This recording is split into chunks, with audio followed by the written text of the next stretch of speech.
Li Changseng mengikuti rencana Wang Kunseng. Taruh 3 jarum perak di kuburan. Dan pada saat inilah kuburan tiba-tiba bergetar. Seekor ayam emas muncul dengan tangisan sedih. Li Yong sejenak merasa ada yang tidak beres. Dia menemukan bahwa tongkat bambu telah diubah menjadi jimat hitam oleh seseorang. Dia awalnya bermaksud untuk mengangkat kutukan, tetapi didorong oleh asap hitam yang kuat. Dan ayam emas gegar otak sudah dalam posisi untuk terbang. Li Yong tidak peduli tentang hidup atau mati dan berlari untuk mendapatkan jimat hitam. Tapi sudah terlambat. Ayam emas telah melebarkan sayapnya untuk terbang. Li Yong kemudian mematahkan tongkat bambu dan menancapkannya di kuburan. Lalu menggigit ujung lidahnya untuk meludahi darah segar keluarga Li. Lalu gunakan hidupnya untuk mengubah feng shui kuburan. Simpan telur emas. Dia menyuruh istrinya untuk segera mengambil anak mereka dan bersembunyi. Tunggu 20 tahun, ayam emas masih akan kembali. Sampai saat itu, kekayaan putra keluarga Li akan meningkat berkali-kali lipat. Istrinya mengikuti instruksi Li Yong mulai sekarang, berkeliaran di Cakrawala. Dan sekarang Li Changseng juga mengungkapkan ekor rubahnya. Li Yong menggunakan darah terakhirnya. Kutuk sepupunya untuk mati tak damai. Setelah Wang Kunseng tiba, dia menemukan bahwa feng shui kuburan telah diubah. Pada saat yang sama, dapat dilihat bahwa sebentar lagi ayam emas akan kembali ke sarangnya. Wang Kunseng bersumpah untuk tidak melepaskannya, jadi dia memanggil iblis. Mengejar ibu dan anak keluarga Li untuk membasmi gulma. Xian Tao secara tidak sengaja masuk kuil kekaisaran. Berlutut di tanah menangis dan memohon bantuan dari para dewa. Beberapa saat kemudian, Di Jiagong tersentuh oleh kondisinya yang tragis. Berubah menjadi bentuk manusia. Juga beritahu dia jika dia ingin menyelamatkan hidupnya. Dia harus pergi ke rumah suami yang sudah meninggal untuk meminjam 9 pot besi. Letakkan anak di lantai paling bawah. 9 pot yang tersisa akan ditumpuk di atas satu sama lain. Tidak peduli apa yang terjadi di luar, jangan bersuara. Sampai keesokan harinya ketika ayam berkokok di pagi hari. Iblis masih belum memecahkan 9 panci besi, ibu dan anak akan diselamatkan. Master Feng Shui menginjakkan kaki di bagian leluhur keluarga Li. Dia ingin melihat misteri apa yang disembunyikan kuburan ini pada akhirnya. Yang bisa membuat keluarga Li kaya selama 3 generasi. Jadi dia membuka mata surgawinya dan melihat ke sana. Adegan yang muncul di atas kuburan membuat Master Feng Shui sangat terkejut. Inilah ayam emas barat yang telah dicarinya selama 15 tahun tanpa menemukan. Wang Kunseng dibutakan oleh keserakahan, dan memiliki niat buruk. Dia menghasut sepupu Li Yong untuk meletakkan jarum perak di kepala kuburan. Seketika seluruh kuburan bergetar hebat. Ayam emas kaget melebarkan sayapnya. Terbang ke bagian leluhur keluarga Wang. Li Yong sejenak merasakan bahwa seseorang telah memecahkan misteri itu. Jadi patahkan tongkat bambu dan tempelkan di kuburan. Dan kemudian menggunakan metode bunuh diri untuk meludahi darahnya sendiri. Mengubah cara feng shui-nya. Tunggu 20 tahun, keturunan keluarga Li akan tumbuh dengan aman.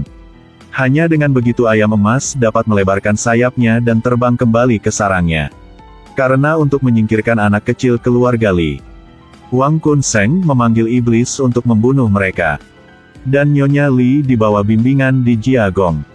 Letakkan bayinya di dasar pot. Lalu taruh 9 pot besi lagi di atas. Kalau saja bayi bisa menahan pedang kapak iblis yang datang sebelum ayam berkokok, maka ibu dan anak bisa terhindar dari bencana ini. Di bawah kapak tebasan dari iblis, 9 pot besi sudah pecah setengah. Tapi sekarang ayam sudah berkokok. Iblis hanya bisa mundur ke sarangnya. Ibu dan anak keluarga Li berhasil lolos dari kecelakaan itu. Dan setelah terpapar sinar matahari, iblis telah berubah menjadi iblis api. Sebelum dia bisa lari kembali ke sarangnya, dia dibakar menjadi abu. Karena ingin kaya untuk diturunkan dari generasi ke generasi, Wang Kunseng tidak bisa tidak mengatur kisi-kisi feng shui. Untuk mencegah ayam emas kembali ke sarang. 20 tahun kemudian, Li Fuqi di bawah ajaran ibunya. Tidak ada hari ketika kebencian dilupakan.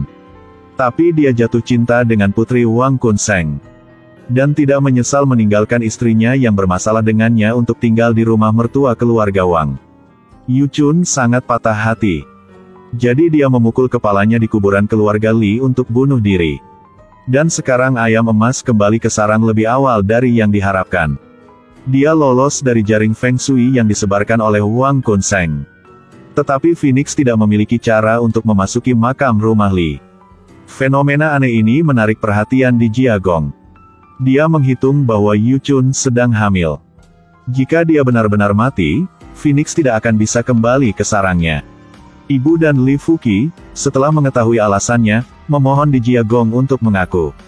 Di Jiagong tidak tega melihat kepolosan Yu Chun sehingga dia harus mati.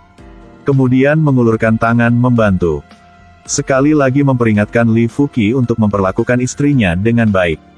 Phoenix juga dengan lancar kembali ke leluhur keluarga Li. Setelah Li Fuqi mendapatkan kembali kekayaannya, dia mulai membalas dendam. Tuangkan seember air dingin dari kepala pamannya. Langkah kaki di tubuh sepupu dan bercanda. Karena itu, ibu dan anak itu merasa bahagia di hati mereka. Tapi sudah lama dan Li Fuqi masih belum kaya. Sebaliknya, bisnis terus turun. Dia tidak lagi percaya pada apa yang disebut Phoenix kembali sarang. Dengan dingin meninggalkan istrinya dalam masalah dengannya. Bersumpah untuk bersama selamanya dengan putri Wang Kunseng. Tapi itu tidak lama sebelum Li Fuqi bertemu dengan pembalasan. Seluruh tubuh kejang dan berdarah. Dokter tidak memiliki obat, meminta keluarganya untuk mempersiapkan pemakaman untuknya. Xian Tao tidak sabar untuk menyelamatkan putranya. Sekali lagi bawa dia ke kuil di Jia untuk meminta bantuan. Tapi kali ini di Jiagong tidak punya cara untuk membantu. Karena ibu dan anak karena kekayaan, mereka tidak menyesali untuk masuk keluarga Wang. Menyebabkan ibu dan anak Yu Chun tersesat di sudut jalan. Itu sebabnya Phoenix tidak mungkin kembali ke sarangnya untuk menjadi kaya. Dan anak yang Yu Chun lahirkan adalah keturunan sejati dari keluarga Li. Hanya ketika Yu Chun secara pribadi mengajukan petisi, di Jiagong muncul. Xian Tao tidak mengerti mengapa, jadi dia terus bertanya. Jadi setelah Yu Chun hamil, di Jiagong pernah secara pribadi mengatakan kepada mereka untuk bersikap baik kepada menantu perempuan. Jika tidak suatu hari mereka harus berlutut dan memohon bantuan dari menantu perempuan. Tapi Xian Tao sama sekali tidak mempercayai peringatan yang bermaksud baik ini. Bahkan melanggar moralitas, usir Yu Chun keluar dari rumah mereka. Sekarang mereka harus menanggung akibatnya, ketika pembalasan telah jatuh di kepalanya. Hanya dengan begitu dia baru sadar dan menyesali kesalahannya. Yu Chun yang jujur tidak ingat perseteruan lama. Aktif membantu Li Fuqi membakar dupa dan bertobat. Jadi di Jiagong muncul untuk menyelamatkannya dari pembalasan. Li Fuqi bersembunyi di peti mati. Pada saat yang sama menyatakan keluar bahwa ia telah meninggal karena sakit. Tunggu sampai jam telah berlalu. Tarik keluar papan di bagian bawah peti mati untuk membiarkan Li Fuqi keluar. Dan kemudian melewati antara kaki Xian Tao dengan arti terlahir kembali sebagai manusia. Keesokan harinya, bawa peti mati ke depan keluarga Li dan kubur. Wang Kunseng berpikir bahwa dia dapat mengendalikan bisnis keluarga Li di masa depan. Tapi tidak menyangka itu hanya karena keserakahannya. Jadi dia mendapat pembalasan karena tidak dapat menemukan roh Li Fuqi. Tak lama kemudian, Li Fuqi mendapatkan kembali rumahnya. Bersama istrinya Yu Chun mengembalikan kemakmuran seperti masa lalu keluarga Li.